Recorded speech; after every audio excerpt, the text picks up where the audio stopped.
Sekarang saya mau ajak saudara untuk melihat nas kita, seorang yang bernama Petrus. Kita akan melihat prosesnya. Murid Tuhan ini diproses oleh Tuhan Yesus seperti apa? Kita mau melihat. Riwayat Petrus ini nanti saya akan melihatnya dari panggilannya menjadi manusia, penjala manusia, hingga menjadi gembala domba-domba Tuhan. Yang pertama, Petrus dipanggil menjadi penjala manusia di dalam Matius 4:19, tepat saja bagian pendahuluan ini. Yesus berkata kepada mereka, "Mari ikutlah aku dan kamu akan kujadikan penjala manusia." Petrus sudah menjala. Kalau di Lukas diceritakan Petrus dan kawan-kawan menjala ikan dan tidak mendapat ikan. Kemudian Yesus datang dan tebarkanlah jalamu di sebelah kanan, dan mereka menebarkan jala dan kemudian mereka mendapat ikan yang sangat banyak. Dan kemudian Petrus mengaku, "Tuhan, menjauhlah daripadaku karena aku orang berdosa." Ini panggilan pertama. Petrus, jangan engkau takut, karena aku akan menjadikan engkau penjala manusia. Ini panggilan yang pertama. Petrus dipanggil untuk menjadi penjala manusia. Kemudian Petrus diutus atau dilatih memberitakan Injil Kerajaan Allah setelah bersama-sama dengan Tuhan Yesus beberapa saat. Di Lukas 9 ayat 1-2 dikatakan, "Maka Yesus memanggil ke-12 muridnya dan ia mengutus mereka untuk memberitakan kerajaan Allah dan untuk menyembuhkan orang." Setelah dipanggil beberapa saat hidup bersama dengan Kristus, mereka para murid termasuk Petrus diutus untuk memberitakan kerajaan Allah. Ini semacam latihan, tetapi pengutusan resmi juga. Kemudian Petrus mengalami kuasa Tuhan ketika ia berjalan di atas air. Kemudian kita melihat bahwa Petrus itu memiliki gairah belajar yang tinggi. Sebagai calon hamba Tuhan, Petrus itu memiliki gairah belajar yang tinggi yang kita dapatkan dari Matius 15 ayat 15. Lalu Petrus berkata kepadanya, "Jelaskanlah perumpamaan itu kepada kami." Waktu itu Petrus berkhotbah, Yesus berkhotbah, dan kemudian Petrus bersama dengan murid-murid yang lain berada dekat dengan Yesus, dan dia berkata, "Jelaskanlah perumpamaan itu kepada kami." Petrus orangnya sangat rindu untuk belajar, sangat ingin tahu bagaimana firman Allah itu dapat dijelaskan oleh Tuhan Yesus. Dan kalau kita sekarang, pastinya kita rindu untuk membaca firman Tuhan, menerima penjelasan dari Roh Kudus. Apa saja firman Tuhan itu yang kita baca, yang kita merenungkan isinya, maknanya dalam hidup kita, dan apa yang harus kita lakukan oleh nas itu. Kemudian kisah ini Petrus mengenal Yesus adalah Mesias dan ditetapkannya sebagai pemimpin pertama jemaat Tuhan. Ketika itu Tuhan Yesus bertanya di suatu tempat, "Menurut orang siapakah aku ini?" Ada yang bilang Yeremia, ada yang bilang Elia, ada yang bilang salah satu nabi yang lain. Dan Tuhan Yesus berkata, "Menurut kamu siapakah aku?" Dan Petrus menjawab, "Engkaulah Mesias, Anak Allah yang hidup." Di situ Tuhan berkata, "Di atas batu karang ini, di atas iman ini, aku akan mendirikan jemaatku." Artinya melalui iman Petrus tadinya bernama Simon, diberi nama Petrus, artinya batu karang, dan Tuhan mau mendirikan jemaatnya melalui Petrus. Petrus menjadi pimpinan pertama dari jemaat Allah. Kemudian Petrus melihat Yesus dimuliakan. Mereka naik ke atas gunung. Yesus mengajak Petrus, Yohanes, Yakobus, dan kemudian di tempat itu Yesus dinaungi dengan kemuliaan Tuhan. Dan Petrus sampai bilang, "Tuhan, kami mau bikin 3 kemah, karena di situ ada Elia dan Musa bercakap-cakap dengan Tuhan Yesus." Petrus diberi kesempatan untuk melihat Yesus dimuliakan. Kemudian Petrus menyatakan komitmen mengasihi Yesus. Ini kita masuk ke masa-masa kritis ini. Saya bacakan ayatnya, Matius 26 ayat 31 35. Saya ada beberapa ayat yang tidak saya baca karena terlalu panjang nanti. Kalau mau PDF-nya saya akan berikan. Matius 26 ayat 31 35. Maka berkatalah Yesus kepada mereka, malam ini kamu semua akan tergoncang imanmu karena aku, sebab ada tertulis, aku akan membunuh gembala dan kawanan domba itu akan tercerai-berai. Akan tetapi sesudah aku bangkit, aku akan mendahului kamu ke Galilea. Petrus menjawabnya, biarpun mereka semua tergoncang imannya karena engkau, aku sekali-kali tidak. Yesus berkata kepadanya, aku berkata kepadamu, sesungguhnya malam ini sebelum ayam berkokok, engkau telah menyangkal aku 3 kali. Ayat 35, kata Petrus kepadanya, sekalipun aku harus mati bersama-sama engkau, aku takkan menyangkal engkau. Semua murid yang lain pun berkata demikian. Menarik. Sekalipun aku harus mati bersama-sama engkau, aku takkan menyangkal engkau. Tapi kemudian saudara melihat sejarahnya, riwayatnya, pada malam penangkapannya ia menyangkal Yesus 3 kali. Kita lewat terus. Setelah itu entah berada di mana dia. Saya mencoba melihat Petrus sudah menyangkal itu ada di mana. Saya tidak menemukan. Mungkin kalau saudara ada yang membaca dan menemukan waktu itu Petrus berada di mana, kasih tahu saya supaya saya mengerti juga. Kemudian bukan Simon Petrus yang menggantikan Yesus memikul salibnya, tetapi Simon dari Kirene. Matius 27 ayat 32 saya bacakan. Ketika mereka berjalan keluar kota, mereka berjumpa dengan seorang dari Kirene yang bernama Simon. Orang itu mereka paksa untuk memikul salib.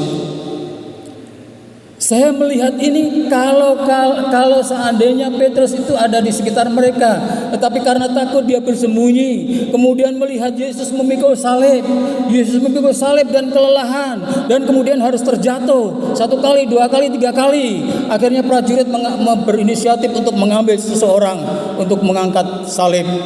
Dan di situ ada Simon yang bernama dari Kirene, dan Simon dari Kirene dipaksa untuk memikul salib Yesus. Kalau Simon Petrus ada di situ dan dia melihat bahwa Simon yang lain yang mengangkat salib Kristus, betapa sedih hatinya. Bisa membayangkan ini. Pada pagi hari kebangkitan ia berlari-lari ke kubur, ya, kita sudah melihat. Dan setelah melihat kubur itu kosong, ia berlari pula ke rumah dan tinggal bersama teman-temannya dengan dengan pintu yang terkunci karena takut. Selanjutnya malam itu Yesus menampakkan diri kepada para murid, dan minggu keduanya Yesus menampakkan diri dan Thomas bersama mereka. Setelah itu mereka berangkat dari Yerusalem ke Galilea sesuai dengan pesan Tuhan. Saya bacakan ayatnya. Markus 14 ayat 28. Akan tetapi sesudah aku bangkit, aku akan mendahului kamu ke Galilea. Markus 16 ayat 7. Tetapi sekarang pergilah. Ini penampakan Yesus kepada Maria. Katakan kepada murid-muridnya dan kepada Petrus, ia mendahului kamu ke Galilea. Di sana kamu akan melihat dia seperti yang sudah dikatakannya kepada kamu. Dan kemudian minggu ketiganya Yesus menampakkan diri di pantai Danau Tiberias di Galilea. Minggu lalu dikutbahkan oleh Ibu Marlin dengan runut, dengan teratur, dengan indah. Dari penampakan Tuhan di pantai Danau Tiberias, murid-murid semakin mengenal Yesus yang bangkit. Dan ini kalimat dari Ibu Marlin, bahwa ia selalu ada buat mereka.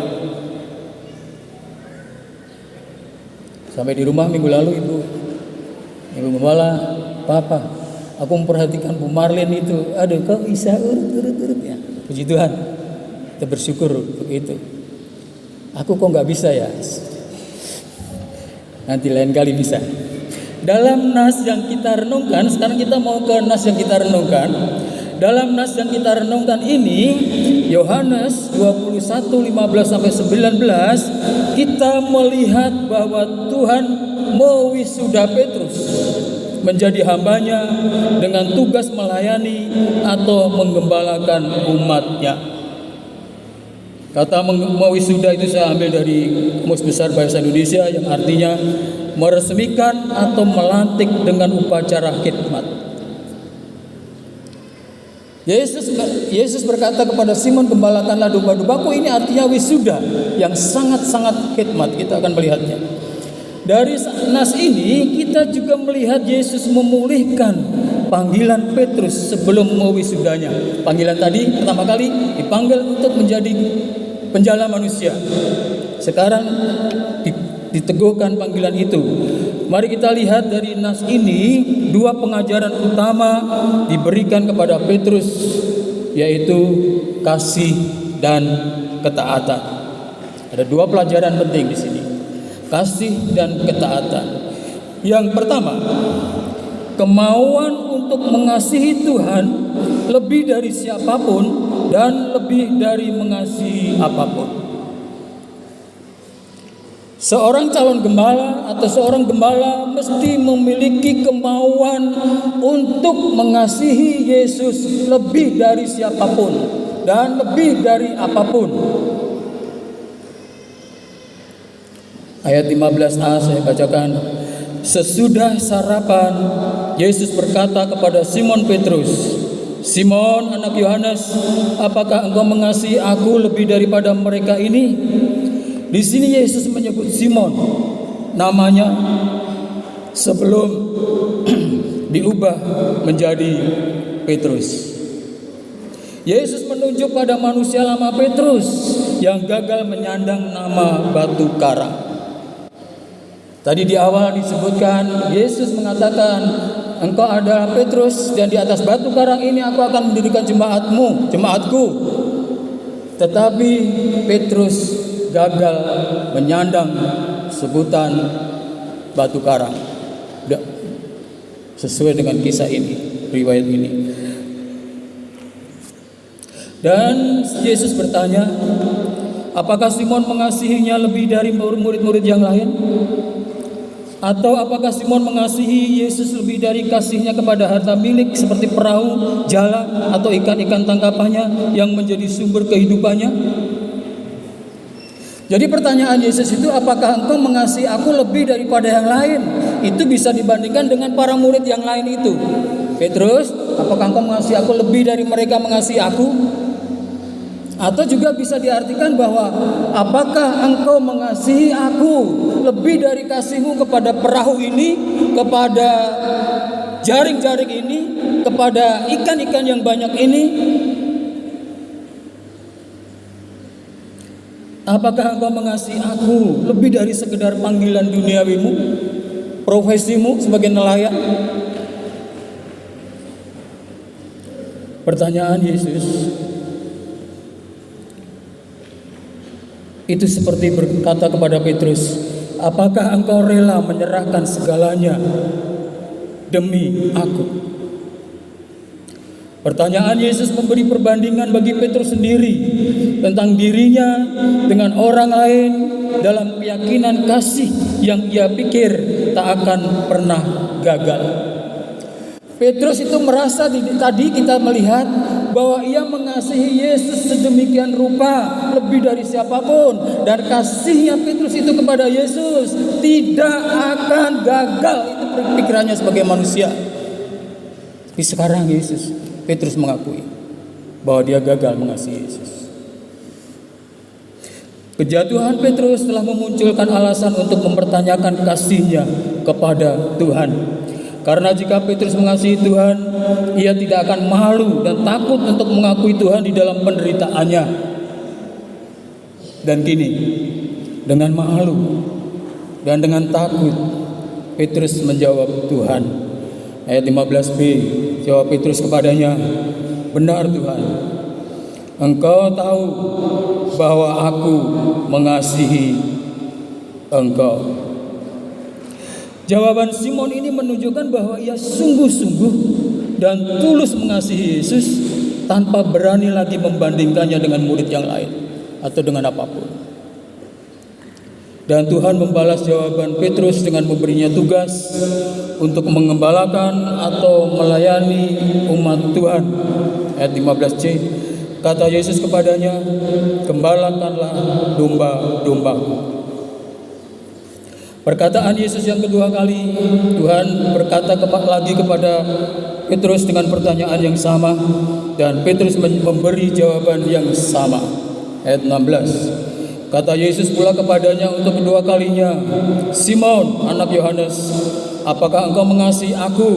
Jawab Petrus kepadanya, "Benar Tuhan, engkau tahu bahwa aku mengasihi engkau." Kata Yesus kepadanya, "Gembalakanlah domba-dombaku." Kita lanjut, kita bahas sekalian dalam perkataan Yesus yang ketiga.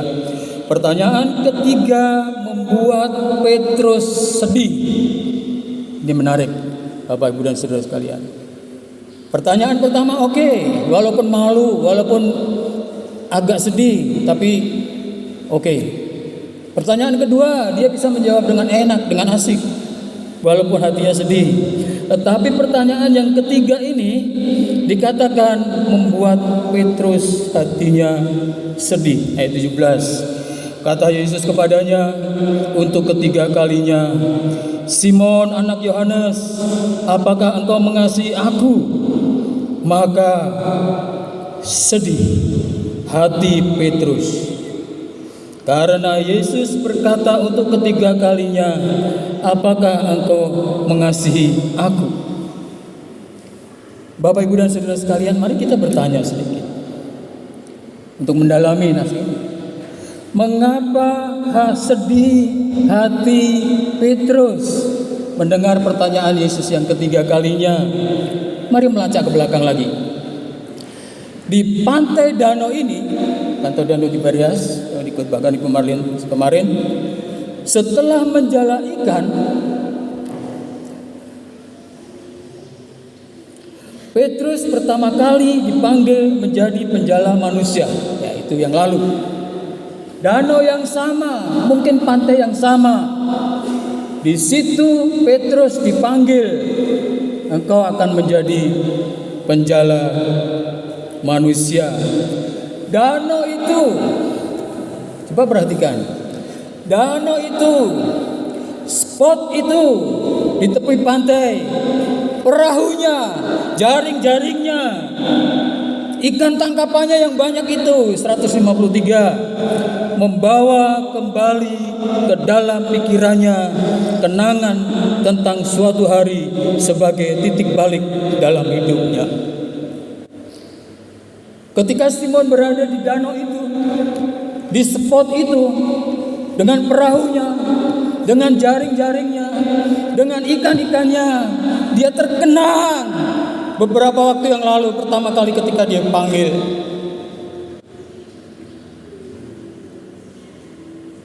Hatinya tergetar. Ini Tuhanku, memanggil aku dulu. Sekarang apakah dia mau menerima aku? Seperti itu kira-kira. Kalau dalam pikiran saya, dalam hati saya bersalah pada Tuhan dulu. Apakah Tuhan mau menerima saya yang berdosa ini? Tapi sekarang kita tahu bahwa Tuhan selalu menerima kita. Ada lagi kenangan yang membuat mendalam sedih hatinya. Apa itu kira-kira? Bukan hanya danau, bukan hanya spot itu, pantai itu, bukan hanya perahu, bukan hanya jaring, bukan hanya ikan-ikan, tetapi ada satu hal di sini, yaitu api arang. Menarik ini, saya menyelidiki ini, memperhatikan ini, merenungkan ini. Pada malam waktu Yesus ditangkap, perhatikan, kembali ke belakang sedikit, hawa dingin, dan Petrus ikut berdiam bersama para penjaga. Ini harus dibaca ayatnya. Dibaca ayatnya ya. Yohanes 18 ayat 18. Sementara itu hamba-hamba dan penjaga-penjaga bait Allah telah memasang api arang sebab hawa dingin waktu itu, dan mereka berdiri berdiam di situ. Juga Petrus berdiri berdiam bersama-sama dengan mereka. Waktu malam penangkapan itu malam sangat dingin. Dan di situ penjaga-jaga membuat api unggun kayak kemarin kita di situ. Bahannya beda ya. Ini api arang disebut. Dan kemudian Petrus ikut berdiam di situ bersama dengan penjaga-penjaga itu. Yohanes 18 ayat 25, 27. Simon Petrus masih berdiri berdiam. Kata orang di situ kepadanya, "Bukankah engkau juga seorang muridnya?" Ia menyangkalnya, katanya, "Bukan." Kata seorang hamba imam besar, seorang keluarga dari hamba yang telinganya dipotong Petrus, "Bukankah engkau kulihat di taman itu bersama-sama dengan dia?" Maka Petrus menyangkalnya pula, dan ketika itu berkokoklah ayam. Dari Matius 26:75 kita melihat, maka teringatlah Petrus akan apa yang dikatakan Yesus kepadanya, "Sebelum ayam berkokok, engkau telah menyangkal aku 3 kali." Lalu ia pergi keluar dan menangis dengan sedihnya. Saudara pernah menangis dalam pelayanan saudara, bahwa saudara gagal untuk melayani? Tuhan, saya gagal melayani Engkau. Tapi Tuhan memulihkan. Kita melihat Petrus kan? Petrus menangis, janjinya, tekadnya, komitmennya untuk mati bersama Kristus. Pret. Dia menangis dengan sedihnya. Kali ini penampakannya di pantai Danau Tiberias, Yesus juga masang api arang.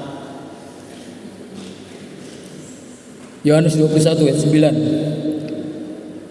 Ketika mereka tiba di darat, mereka melihat api arang di atasnya, dan di atasnya ikan dan roti. Waktu itu Petrus, di waktu malam penangkapan, hawa dingin, dia berdiam bersama penjaga-penjaga. Kemudian dia ditanya, "Kamu bukankah muridnya dia? Kamu juga orang Galilea?" "Bukan, aku tidak kenal dia." Kemudian Petrus, ayam berkokok, Petrus menangis di dekat api arang, dan kemudian dia keluar. Dia keluar dengan terus menangis. Sekarang ini berada di pantai itu, penampakan di Danau Tiberias. Petrus datang ke pantai dan dia melihat api arang itu yang bernyala, yang dinyalakan oleh Yesus. Dia langsung teringat, "Aku gagal. Aku menyangkal Tuhan. Aku tidak layak menjadi hambanya. Aku tidak layak menjadi hambanya. Apalagi yang aku bisa banggakan. Kemarin aku sombongnya, komitmen seperti itu dan sebagainya." Tapi pagi itu Petrus merasakan sesuatu yang berbeda. Saat mata Petrus tertuju pada api arang di hadapan Yesus, pikirannya tertuju pada malam yang menyedihkan itu. Hatinya membara dengan penyesalan dan rasa malu muncul dalam benaknya. Lalu 3 kali pertanyaan Yesus, "Apakah engkau mengasihi aku?" Mengingatkannya pada 3 kali penyangkalannya. Ayat 17b, dan ia berkata kepadanya, "Tuhan, Engkau tahu segala sesuatu. Engkau tahu bahwa aku mengasihi Engkau." Kalau membaca nas ini berbeda dengan nas yang kedua yang sebelumnya. Di sana dikatakan, "Tuhan, Kau tahu bahwa aku mengasihi Engkau." Ayat berikutnya, "Tuhan, Kau tahu bahwa aku mengasihi Engkau." Tetapi di dalam nas ini, "Tuhan, Engkau tahu segala sesuatu. Engkau tahu bahwa aku mengasihi Engkau. Engkau tahu bahwa aku mengasihi Engkau. Meskipun aku gagal, meskipun aku terlalu sembrono berkata-kata sebelumnya, meskipun aku komitmen janji yang kosong, tetapi Tuhan, Engkau tahu segala sesuatu, bahwa aku sangat mengasihi-Mu." Dan setelah itu Yesus meneguhkan panggilan Petrus menjadi penjala manusia dan gembala domba-domba Tuhan. Ayat 17c, kata Yesus kepadanya, gembalakanlah domba-dombaku. Mengembalakan artinya memberi makan, menjaga, memelihara, menuntun, merawat. Salah satu hal tugas gembala adalah memberi makan. Memberi makan adalah dengan berkhotbah. Mimbar ini adalah alat atau media bagi gembala untuk memberi makan domba-domba.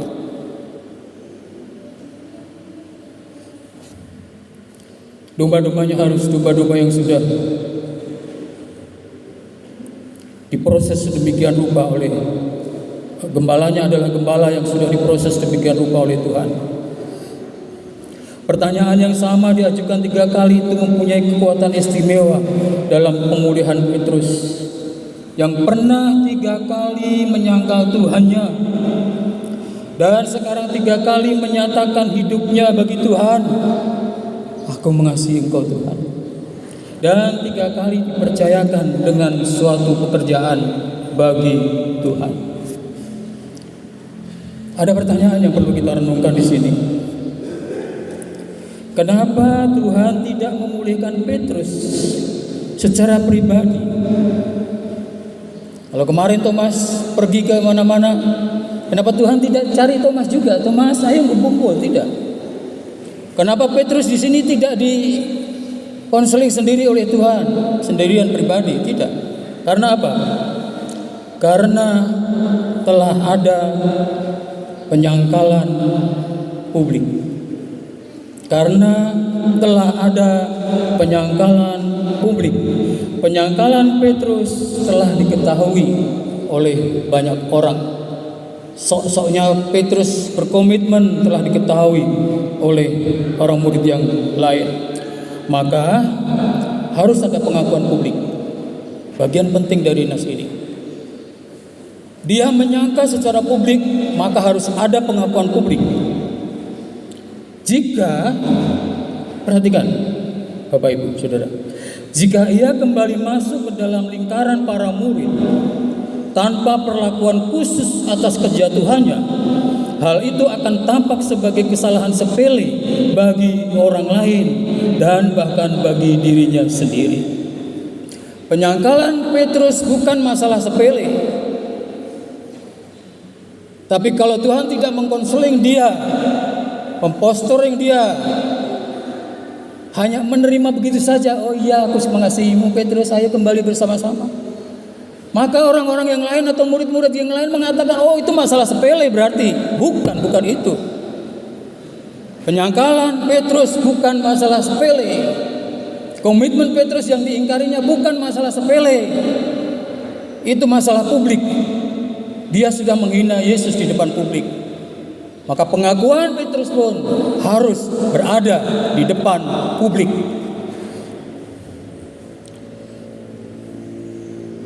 Kejadian di pantai ini nampak sangat indah bagi Petrus, bagi saya yang merenungkan ini, tentang perlakuan khusus yang dibutuhkan oleh orang yang berdosa sebelum ia dapat diterima kembali di depan umum dalam jabatannya.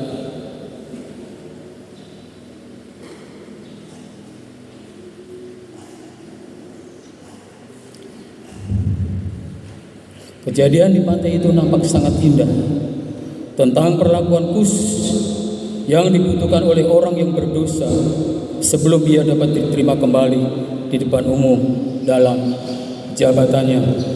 Yang kedua, sekarang kita mau melihat kemauan untuk melayani dengan cara Tuhan, bukan dengan cara sendiri. Kalau tadi yang pertama mengasihi Tuhan lebih dari apapun, lebih dari siapapun. Yang kedua, kemauan untuk melayani dengan cara Tuhan, bukan dengan cara sendiri. Ini pelajaran bagi kita penting. Kalau kita melayani, jangan melayani dengan cara sendiri. Setelah pemulihannya, Petrus mendapatkan dari Tuhan pengajaran penting agar ia dapat memenuhi panggilannya sebagai pelayan jemaat, yaitu kemauan untuk meninggalkan cara sendiri dalam melayani Tuhan. Ayat yang pertama 18 mengatakan kanak-kanak rohani melayani dengan cara sendiri. Ayat 18, aku berkata kepadamu, sesungguhnya ketika engkau masih muda, engkau mengikat pinggangmu sendiri dan engkau berjalan kemana saja kau kehendaki. Ketika engkau masih muda, ini bukan bicara masalah umur. Artinya ketika kamu masih kanak-kanak rohani. Bukan umur ini sudah 70 tahun. Tapi apakah aku masih kanak-kanak rohani? Kalau saya melayani Tuhan dengan cara saya sendiri, kanak-kanak saya. Kanak-kanak rohani melayani dengan cara sendiri, dengan cara-cara manusiawi. Ada contoh dari Petrus di sini, sudah kita baca juga, tapi kita melihat sedikit.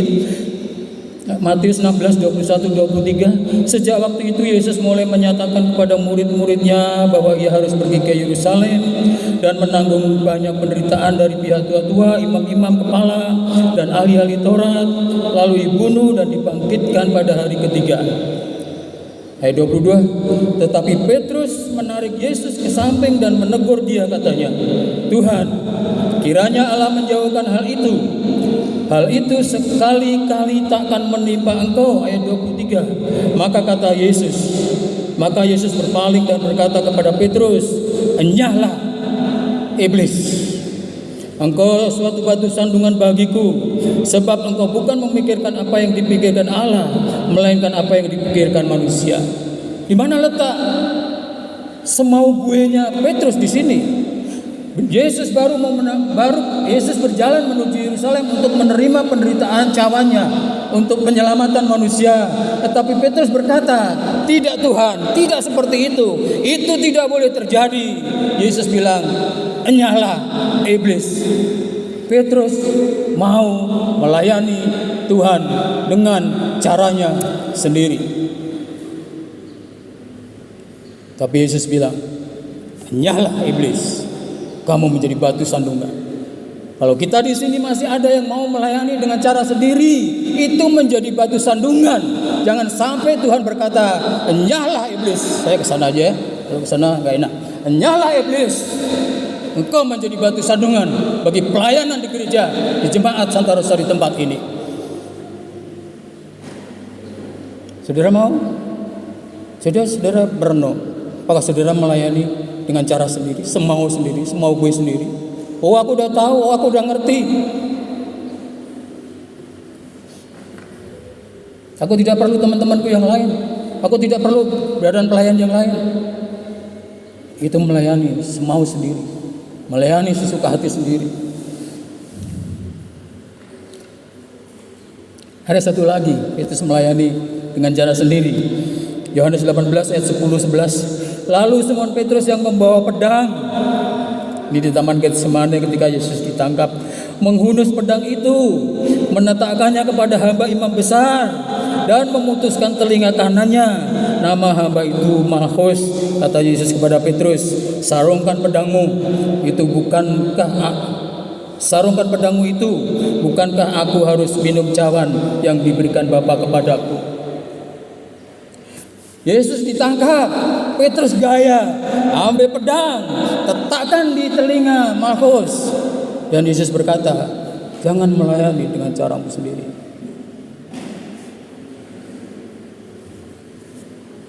Sebaliknya, yang dewasa rohani melayani dengan cara Tuhan. Ayat 18b. Tetapi jika engkau sudah menjadi tua, engkau akan mengulurkan tanganmu, dan orang lain akan mengikat engkau dan membawa engkau ke tempat yang tidak kau kehendaki. Kalau saya bersaksi tentang bagaimana saya melayani Tuhan dengan cara saya sendiri, mungkin terlalu panjang. Tapi yang jelas saya melakukan banyak hal itu. Saya mengaku pintar, saya mengaku hebat, saya mengaku ngerti, dan saya melayani dengan cara saya sendiri.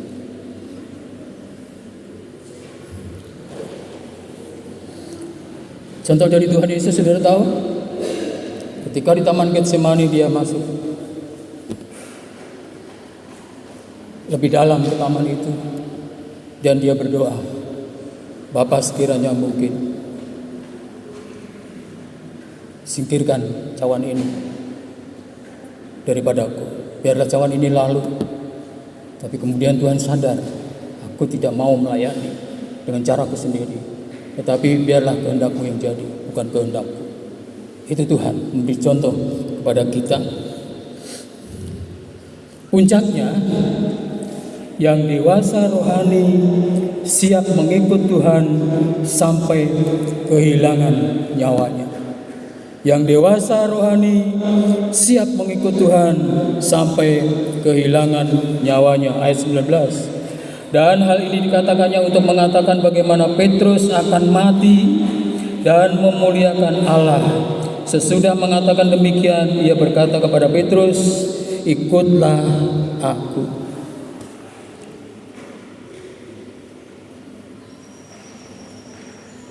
Jadi di sini dikatakan bahwa Petrus akan mati dengan cara itu.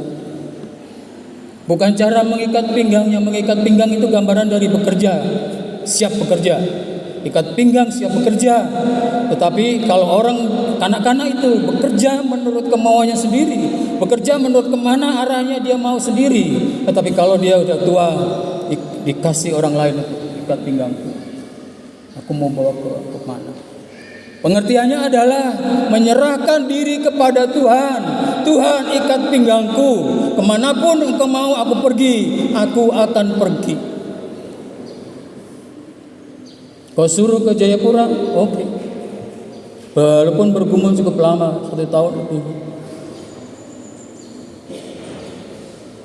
Tapi mau menjadi orang yang taat kepada Tuhan, mau menjadi orang yang dewasa dalam pengertian bagaimana melayani Tuhan.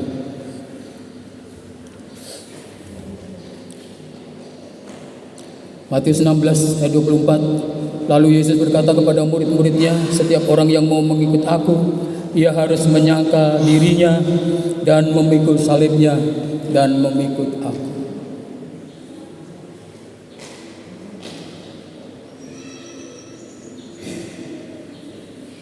Mengikut aku sambil memikul salibnya. Mengikut aku bukan sambil memikul apa saja yang menyenangkan hati kita, tapi mengikut aku, mengikut Tuhan sambil memikul salibnya. Jangan sampai dipaksa oleh seperti Simon Kirene untuk menggantikan Simon Petrus untuk memikul salib Yesus. Kesimpulan, seorang dipanggil dan ditetapkan menjadi pelayan jemaat melalui proses panjang pemulihan dan pengajaran. Jadi kalau saudara dipanggil oleh Tuhan untuk menjadi pelayan Tuhan di sini, serahkan hidup saudara, siap untuk diproses, siap untuk diproses melalui jemaatnya. Sampai jemaat berkata, Tuhan, dia ini betul hamba-Mu yang Kau utus. Bukan unyuk-unyuk sendiri pengen menjadi aku pemimpin kalian dong. Kita mau merendahkan diri di hadapan Tuhan. Tuhan, saya tidak layak melayani Engkau. Jemaat itu berharga, sangat berharga, mulia di mata Tuhan. Sekedar hadir di sini untuk melayani, untuk mengembalakan, apakah benar sudah diproses oleh Tuhan untuk bisa melayani Tuhan sesuai dengan cara Tuhan, bukan cara sendiri. Seorang pelayan jemaat mesti sungguh-sungguh mengasihi Yesus dan dengan rendah hati mengaku tidak dapat mengasihi seperti yang diikrarkannya. Seorang pelayan jemaat mesti melayani sesuai dengan kehendak dan cara Tuhan, bukan kehendak dan cara sendiri.